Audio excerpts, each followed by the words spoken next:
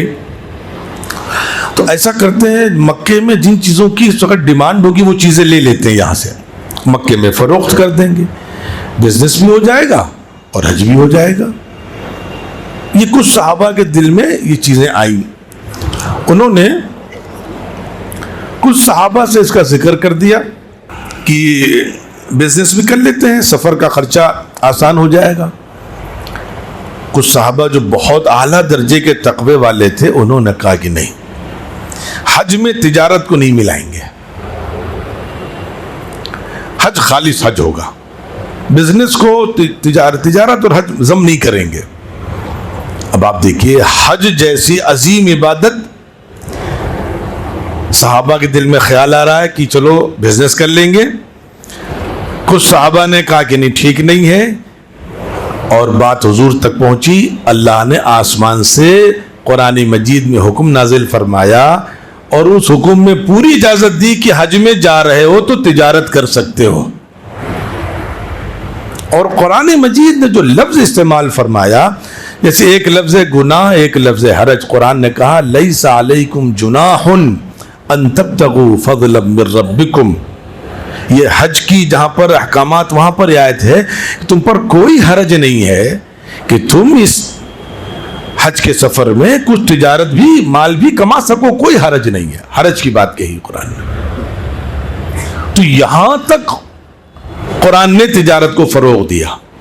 لیکن مسلمان، تو میں گھر کے بچوں سے کہہ رہا ہوں کہ جتنا پہلے تھا دور میں مشکل تجارت کی دکان، آج کی تجارت بغیر دکان کے ہوگی. آپ کے پاس دکان نہیں، کوئی بات نہیں. آپ کا گھر ہے، ٹھیک ہے، اپنے بیڈ روم سے تجارت کریے. آپ کچھ نہ کریے، 50,000 روپے خرچ کر سکتے ہیں. ایک بہترین انٹرنیٹ کا کنیکشن لے لیجئے، ایک لیپ ٹاپ لے لیجئے، اور 3 مہینے 6 مہینے کا کہیں e business, digital business course کر لیجئے. وہیں بیٹھے بیٹھے چائنا سے سامان خریدیے، جاپان میں بھیجیے، کوریا سے خریدیے، ہندوستان میں بیچیے. نہ سامان میں پیسہ لگ رہا نہ کچھ، بیچ میں آپ کا حصہ آ رہا ہے. اور لاکھوں بچے کر رہے ہیں یہ کام. تو جتنا بزنس آج سے 10 سال پہلے مشکل تھا، آج گرچہ کمپٹیشن بہت بڑھ گیا ہے، لیکن آج بزنس آسان بھی ہو گیا ہے. کہ کبھی ایسا دور نہیں تھا کہ بغیر دکان کی بزنس کیا جائے. آج ایسا دور ہے کہ آپ بغیر دکان کی بزنس کر سکتے ہیں. صلاحیت ہونی چاہیے. وہ کورس آپ سیکھ لیں. اور جن لوگوں نے کورس سیکھ کر کے کام شروع کیا، میں تو نہیں جانتا، وہ کمپیوٹر کے جو بچے آپ ان سے پوچھیں، وہ کہہ رہے مولانا پہلے 10-15 ہزار مہینے میں پیدا ہوتے تو 50-60 ہزار نکال لیتے ہم لوگ ماشاءاللہ ایک مہینے میں. 10-20-50 ہزار روپے لگا کر کے 50 ہزار مہینے میں کون سا بزنس ہم کو دے دے گا؟ 10 لاکھ روپے لگا کر کے تو 50 ہزار نہیں مل رہے. تو مینٹیلٹی کا فرق ہے. ہمارے یہاں دوسری ایک بڑی مصیبت یہ ہے، اللہ تعالیٰ حفاظت فرمائے، کہ اب وہی میں نے کہا کہ سیکھنے کی بات ہے.